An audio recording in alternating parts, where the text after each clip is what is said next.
ಗೂಗಲ್ನಿಂದ ಕೋಟಿ ಕೋಟಿ ಸೊಳ್ಳೆಗಳು ಎಂಟ್ರಿ. ಏನಿದು ಗೂಗಲ್ ಸೊಳ್ಳೆಗಳು ಯಾಕೆ ಬರ್ತಿವೆ?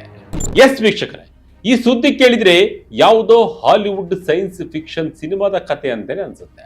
ನಾವು ಇವತ್ತು ಸೊಳ್ಳೆಗಳನ್ನ ಸಾಯಿಸೋಕೆ ಸ್ಪ್ರೇ ಬೇಕು, ಕಾಯಿಲ್ ಬೇಕು ಅಥವಾ ಕರೆಂಟ್ ಬ್ಯಾಟ್ ಬೇಕು ಅಂತ. ಆದರೆ ಪ್ರಪಂಚದ ಅತಿ ದೊಡ್ಡ ಟೆಕ್ ದೈತ್ಯ ಗೂಗಲ್ ಇವತ್ತು ಅಸಾಧ್ಯವಾದದನ್ನ ಸಾಧ್ಯ ಮಾಡೋಕೆ ಹೊರಟಿದೆ. ಸೊಳ್ಳೆಗಳನ್ನ ಸಾಯಿಸೋಕೆ ಗೂಗಲ್ ಇವತ್ತು ಕೋಟಿ ಕೋಟಿ ಸೊಳ್ಳೆಗಳನ್ನ ಸೃಷ್ಟಿಸಿ ಪ್ರಕೃತಿಗೆ ಬಿಡಲು ರೆಡಿಯಾಗಿದೆ. ಹೌದು, ಕೇಳೋದಕ್ಕೆ ವಿಚಿತ್ರ ಅನಿಸಿದ್ರು ಇದು ಅಪ್ಪಟ ಸತ್ಯ. ಅಮೆರಿಕದ ಕ್ಯಾಲಿಫೋರ್ನಿಯಾ ಮತ್ತು ಫ್ಲೋರಿಡಾದ ಗಲ್ಲಿಗಳಲ್ಲಿ ಗೂಗಲ್ ಇವತ್ತು ಬರೋಬ್ಬರಿ 3.2 ಕೋಟಿ ಹೈಟೆಕ್ ಸೊಳ್ಳೆಗಳ ಸೈನ್ಯವನ್ನು ಇಳಿಸಲು ಸಿದ್ಧವಾಗಿದೆ. ನೀವು ಅಂದುಕೊಳ್ಳಬಹುದಿರುವ ಸೊಳ್ಳೆಗಳನ್ನೇ ಸಹಿಸಿಕೊಂಡು ಇರೋಕೆ ಆಗ್ತಿಲ್ಲ. ಇದೇನು ಗೂಗಲ್ ಹುಚ್ಚಾಟ ಅಂತ? ಅದಕ್ಕೂ ದೊಡ್ಡ ಕಾರಣವಿದೆ, ಮುಂದೆ ತಿಳಿಸ್ತೀನಿ. ಹಾಗಾದ್ರೆ ಏನಿದು ಗೂಗಲ್ ಸೊಳ್ಳೆಗಳು? ಈ ಸೊಳ್ಳೆಗಳಿಗಾಗಿ ಗೂಗಲ್ ಕೋಟಿ ಕೋಟಿ ಹಣ ಸುರಿತಿರೋದು ಯಾಕೆ? ಈ ಸೊಳ್ಳೆಗಳ ಒಳಗೆ ಅಡಗಿರುವ ಆ ರಹಸ್ಯ ಬ್ಯಾಕ್ಟೀರಿಯಾ ಯಾವುದು? ಮನುಷ್ಯರಿಗೆ ಇದರಿಂದ ಹೊಸ ಅಪಾಯ ಇದೆಯಾ? ಒಂದು ಕಂಪ್ಲೀಟ್ ರಿಪೋರ್ಟ್ ಇಲ್ಲಿದೆ, ಕೊನೆ ತನಕ ಮಿಸ್ ಮಾಡದೆ ಈ ವಿಡಿಯೋ ನೋಡಿ. 3.2 ಕೋಟಿ ಸೊಳ್ಳೆಗಳ ಸೈನ್ಯ. ಏನಿದು ಪ್ರಾಜೆಕ್ಟ್ ಡಿಬಗ್? ಮೊದಲು ನಾವು ಗೂಗಲ್ ಸಂಸ್ಥೆ ಈ ಸಾಹಸಕ್ಕೆ ಕೈ ಹಾಕಿದ್ದು ಯಾಕೆ ಅನ್ನೋದನ್ನ ನೋಡ್ತಾ ಹೋಗೋಣ.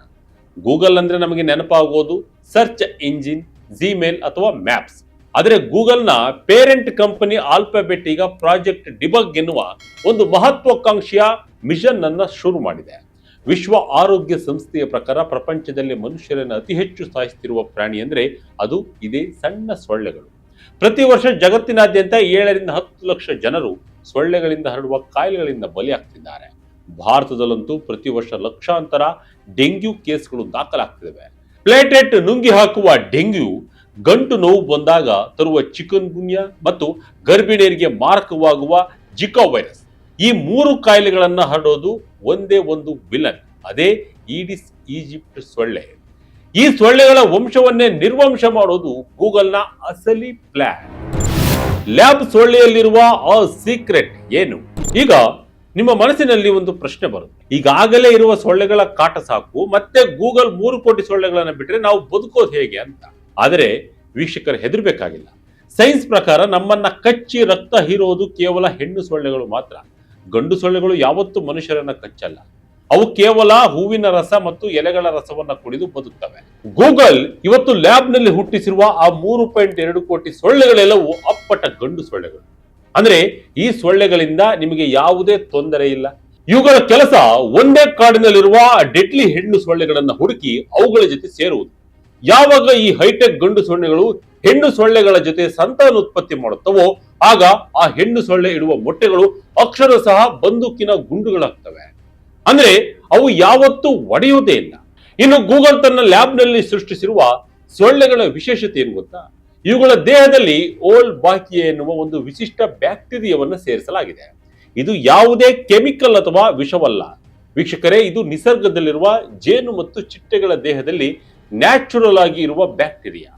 ಆದರೆ ಡೆಂಗ್ಯೂ ಹರಡುವ ಈ ಈಡಿಸ್ ಈಜಿಪ್ಟ್ ಸೊಳ್ಳೆಗಳ ದೇಹದಲ್ಲಿ ಈ ಬ್ಯಾಕ್ಟೀರಿಯಾ ಇರೋದಿಲ್ಲ. ಹಾಗಾಗಿ ಗೂಗಲ್ನ ವಿಜ್ಞಾನಿಗಳು ಮೈಕ್ರೋ ಇಂಜೆಕ್ಷನ್ ಮೂಲಕ ಈ ಬ್ಯಾಕ್ಟೀರಿಯಾವನ್ನ ಸೊಳ್ಳೆಗಳ ಮೊಟ್ಟೆಗೆ ಸೇರಿಸಿ ಕೋಟಿ ಕೋಟಿ ಹೈಟೆಕ್ ಸೊಳ್ಳೆಗಳನ್ನ ಹುಟ್ಟಿಸಿದ್ದಾರೆ. ಏನಿದು ಸೈಟೋಪ್ಲಾಸಮಿಕ್ ಇನ್ ಕಂಪ್ಯಾಟಿಬಿಲಿಟಿ? ಮೊಟ್ಟೆ ಒಡೆಯಲ್ಲ, ಮರಿ ಹುಟ್ಟಲ್ಲ, ಸೊಳ್ಳೆ ಸಾಮ್ರಾಜ್ಯ ಪತನ. ವೀಕ್ಷಕರೇ, ಈ ತಂತ್ರಜ್ಞಾನವನ್ನ ವಿಜ್ಞಾನಿಗಳು ಸೈಟೋಪ್ಲಾಸಮಿಕ್ ಇನ್ ಕಂಪ್ಯಾಟಿಬಿಲಿಟಿ ಅಂತ ಕರೆಯುತ್ತಾರೆ. ಇದನ್ನು ಸರಳವಾಗಿ ಹೇಳಬೇಕೆಂದ್ರೆ ಗಂಡು ಸೊಳ್ಳೆಯ DNA ಒಂದು ಪಾಸ್ವರ್ಡ್ ಪ್ರೊಟೆಕ್ಟಿವ್ ಫೈಲ್ ಇದ್ದ ಹಾಗೆ. ಹೆಣ್ಣು ಸೊಳ್ಳೆಯ ಮೊಟ್ಟೆಯ ಒಳಗಡೆ ಈ ಪಾಸ್ವರ್ಡ್ ಮ್ಯಾಚ್ ಆಗುವುದಿಲ್ಲ. ಇದರಿಂದಾಗಿ ಸಿಸ್ಟಮ್ ಕ್ರಾಶ್ ಆಗುತ್ತೆ ಅಂತ ಮತ್ತು ಮೊಟ್ಟೆಗಳು ನಿರ್ಜೀವವಾಗ್ತವೆ. ಅಂದ್ರೆ ಈ ಹೆಣ್ಣು ಸೊಳ್ಳೆ ಎಷ್ಟೇ ಮೊಟ್ಟೆ ಇಟ್ಟರೂ ಕೂಡ ಅದರಿಂದ ಹೊಸ ಸೊಳ್ಳೆಗಳು ಹುಟ್ಟೋದೇ ಇಲ್ಲ. ಈ ರೀತಿ ನಿರಂತರವಾಗಿ ಗಂಡು ಸೊಳ್ಳೆಗಳನ್ನ ರಿಲೀಸ್ ಮಾಡ್ತಾ ಹೋದ್ರೆ ಕೇವಲ ಕೆಲವೇ ವಾರಗಳಲ್ಲಿ ಆ ಇಡೀ ಏರಿಯಾದಲ್ಲಿರುವ ಸೊಳ್ಳೆಗಳ ಸಂಖ್ಯೆ ಶೂನ್ಯಕ್ಕೆ ಇಳಿಯುತ್ತೆ. ಗೂಗಲ್ನ ವೆರಿಲಿ ಸಂಸ್ಥೆ ಈಗಾಗಲೇ ಅಮೆರಿಕದ ಫ್ರೆಶ್ನೋ ನಗರದಲ್ಲಿ ಈ ಪ್ರಯೋಗ ಮಾಡಿ ಬರೋಬ್ಬರಿ 95% ಸೊಳ್ಳೆಗಳನ್ನ ನಾಶ ಮಾಡಿ ತೋರಿಸಿದೆ. ವಿಜ್ಞಾನದ ಪ್ರತಿಯೊಂದು ಕಣವು ಸೊಳ್ಳೆಗಳನ್ನ ಮಟ್ಟ ಹಾಕೋಕೆ ಕೆಲಸವನ್ನ ಮಾಡ್ತಾ ಇದೆ. AI ಮತ್ತು ರೋಬೋಟಿಕ್ಸ್ ಮೂಲಕ ಸೊಳ್ಳೆಗಳ ವಿಂಗಡಣೆ. ಹೆಣ್ಣು ಸೊಳ್ಳೆಗಳನ್ನ ಪತ್ತೆ ಹಚ್ಚೋದು ಹೇಗೆ? ವೀಕ್ಷಕರೇ ಯೋಚನೆ ಮಾಡಿ, 3.2 ಕೋಟಿ ಸೊಳ್ಳೆಗಳಲ್ಲಿ ಗಂಡು ಮತ್ತು ಹೆಣ್ಣನ್ನ ಬೇರ್ಪಡಿಸುವುದು ಅಂದ್ರೆ ಅದು ಅಷ್ಟು ಸುಲಭನಾ? ಮನುಷ್ಯರು ಅದನ್ನ ಮಾಡೋಕ್ಕೆ ಸಾಧ್ಯವೇ ಇಲ್ಲ. ಹಾಗಾಗಿ ಗೂಗಲ್ ಇಲ್ಲಿ ಆರ್ಟಿಫಿಷಿಯಲ್ ಇಂಟೆಲಿಜೆನ್ಸ್ ಮತ್ತು ರೋಬೋಟಿಕ್ಸ್ ತಂತ್ರಜ್ಞಾನವನ್ನ ಬಳಸಿದೆ. ಸೊಳ್ಳೆಗಳು ಮರಿ ಹಂತದಲ್ಲಿ ಅಂದ್ರೆ ಪ್ಯೂಪಾ ಸ್ಟೇಜ್ ನಲ್ಲಿ ಇರುವಾಗಲೇ ಎಐ ಕ್ಯಾಮೆರಾಗಳು ಅವುಗಳನ್ನ ಸ್ಕ್ಯಾನ್ ಮಾಡ್ತವೆ. ಸಾಮಾನ್ಯವಾಗಿ ಹೆಣ್ಣು ಸೊಳ್ಳೆಗಳು ದಪ್ಪ ಇರ್ತವೆ, ಇನ್ನು ಗಂಡು ಸೊಳ್ಳೆಗಳು ಸಣ್ಣ ಇರ್ತವೆ.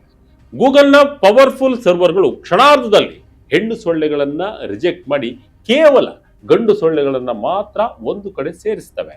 ಈ ರೀತಿ ಅಪ್ಪಟವಾಗಿ ಫಿಲ್ಟರ್ ಮಾಡಿದ ಮೇಲೆಯೇ ಸೊಳ್ಳೆಗಳನ್ನ ಪ್ರಕೃತಿಗೆ ಬಿಡಲಾಗುತ್ತೆ. ಇದರಿಂದ ಒಂದೇ ಒಂದು ಹೆಣ್ಣು ಸೊಳ್ಳೆಯು ಕೂಡ ತಪ್ಪಿ ಹೊರಬರೋಕೆ ಸಾಧ್ಯವೇ ಇಲ್ಲ. ಪ್ರಕೃತಿಗೆ ಉಲ್ಟಾ ಹೊಡೆಯುತ್ತಾ ಈ ಯುದ್ಧ, ಇಡೀ ಸೊಳ್ಳೆ ಜಾತಿಯೇ ನಾಶ ಆದ್ರೆ ಕತೆ ಏನು? ವೀಕ್ಷಕರೇ, ಇಲ್ಲಿ ಒಂದು ದೊಡ್ಡ ಪ್ರಶ್ನೆ ಎದುರಾಗುತ್ತೆ. ಸೊಳ್ಳೆಗಳನ್ನ ನಾಶ ಮಾಡಿದ್ರೆ ಪ್ರಕೃತಿಯ ಫುಡ್ ಚೈನ್ ಅಂದ್ರೆ ಆಹಾರದ ಸರಪಳಿಗೆ ತೊಂದರೆ ಆಗಲ್ವಾ ಅಂತ. ಆದರೆ ವಿಜ್ಞಾನಿಗಳು ಇದಕ್ಕೆ ಒಂದು ಅದ್ಭುತವಾದ ಉತ್ತರ ನೀಡಿದ್ದಾರೆ. ಜಗತ್ತಿನಲ್ಲಿ ಒಟ್ಟು 3,500 ಜಾತಿಯ ಸೊಳ್ಳೆಗಳಿವೆ. ಗೂಗಲ್ ಟಾರ್ಗೆಟ್ ಮಾಡ್ತಿರೋದು ಕೇವಲ ಈಡಿಸ್ ಈಜಿಪ್ಟ್ ಸಂತತಿಯನ್ನ ಮಾತ್ರ. ಅಷ್ಟೇ ಅಲ್ಲ, ಈ ಈಡಿಸ್ ಈಜಿಪ್ಟ್ ಸೊಳ್ಳೆಗಳು ಭಾರತದ ಅಥವಾ ಅಮೆರಿಕದ ಮೂಲ ನಿವಾಸಿಗಳೇ ಅಲ್ಲ. ಇವುಗಳ ಮೂಲ ಆಫ್ರಿಕಾ. ಇವು ಅಕ್ಷರಶಃ ಇನ್ವೇಸಿಸ್ ಸ್ಪೀಸಿಸ್ ಅಂದ್ರೆ ನುಸುಳುಕೋರರು. ಹಾಗಾಗಿ ಈ ಒಂದು ಜಾತಿಯನ್ನು ನಾಶ ಮಾಡಿದ್ರೆ ಪ್ರಕೃತಿಗೆ ಯಾವುದೇ ತೊಂದರೆ ಆಗಲ್ಲ ಅಂತ ತಜ್ಞರು ಸ್ಪಷ್ಟಪಡಿಸಿದ್ದಾರೆ. ಗೂಗಲ್ ಕೆಮಿಕಲ್ ಸ್ಪ್ರೇ ಮೂಲಕ ಎಲ್ಲಾ ಕೀಟಗಳನ್ನ ಕೊಲ್ಲುವ ಬದಲು ಕೇವಲ ಕೆಟ್ಟ ಸೊಳ್ಳೆಗಳನ್ನ ಮಾತ್ರ ಟಾರ್ಗೆಟ್ ಮಾಡ್ತಿದ್ದಾವೆ. ಕೆಮಿಕಲ್ ಸ್ಪ್ರೇಗಿಂತ ಸೇಫ್ ಈ ಹೈಟೆಕ್ ಸೊಳ್ಳೆಗಳು. ಆಸ್ಟ್ರೇಲಿಯಾ, ಸಿಂಗಾಪುರದಲ್ಲಿ ಇದು ಸಕ್ಸಸ್ ಆಗಿದೆ.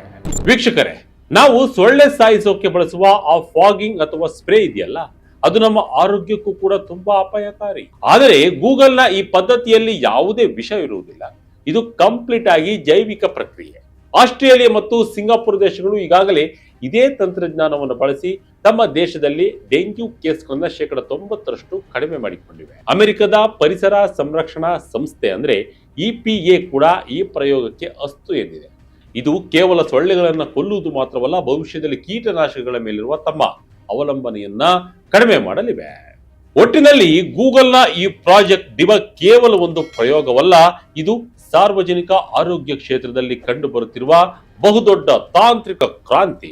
ರಾಸಾಯನಿಕ ಕೀಟನಾಶಕಗಳಿಂದ ಪರಿಸರ ಮತ್ತು ಮನುಷ್ಯರ ಆರೋಗ್ಯದ ಮೇಲೆ ಉಂಟಾಗುವ ಅಡ್ಡ ಪರಿಣಾಮಗಳನ್ನು ತಪ್ಪಿಸಲು ಗೂಗಲ್ ಈ ಪ್ಲಾನ್ ಮಾಡಿದೆ. ಎಐ ಮತ್ತು ರೋಬೋಟಿಕ್ಸ್ ತಂತ್ರಜ್ಞಾನದ ಸಮ್ಮಿಲನದಿಂದ ಡೆಂಗ್ಯೂ, ಚಿಕನ್ ಗುನ್ಯಾ ಮತ್ತು ಜೀಕಾದಂತಹ ಮಾರಕ ಕಾಯಿಲೆಗಳನ್ನ ಹೊಡೆದು ಹಾಕಲು ಸಜ್ಜಾಗಿದೆ. ಈಗಾಗಲೇ ವಿಶ್ವದ ಹಲವು ರಾಷ್ಟ್ರಗಳಲ್ಲಿ ಈ ಮಾದರಿ ಯಶಸ್ವಿಯಾಗಿದ್ದು, ಭವಿಷ್ಯದಲ್ಲಿ ಭಾರತದಂತಹ ಜನನಿಬಿಡ ದೇಶಗಳಿಗೂ ಈ ತಂತ್ರಜ್ಞಾನ ಬರುತ್ತಾ ನೋಡಬೇಕು. ಗೂಗಲ್ನ ಈ ಸೊಳ್ಳೆ ಸೈನ್ಯದ ಬಗ್ಗೆ ನಿಮಗೆ ಏನನ್ಸುತ್ತೆ? ಕಮೆಂಟ್ ಮೂಲಕ ತಿಳಿಸಿ. ಇದಾಗಿತ್ತು ಈ ಕ್ಷಣದ ಇಂಟ್ರೆಸ್ಟಿಂಗ್ ಸ್ಟೋರಿ. ಇದೇ ರೀತಿಯ ಸ್ಟೋರಿಗಾಗಿ Vijaya Karnataka website, YouTube page, Facebook page follow ಮಾಡ್ತಾ ಇರಿ. ಧನ್ಯವಾದಗಳು.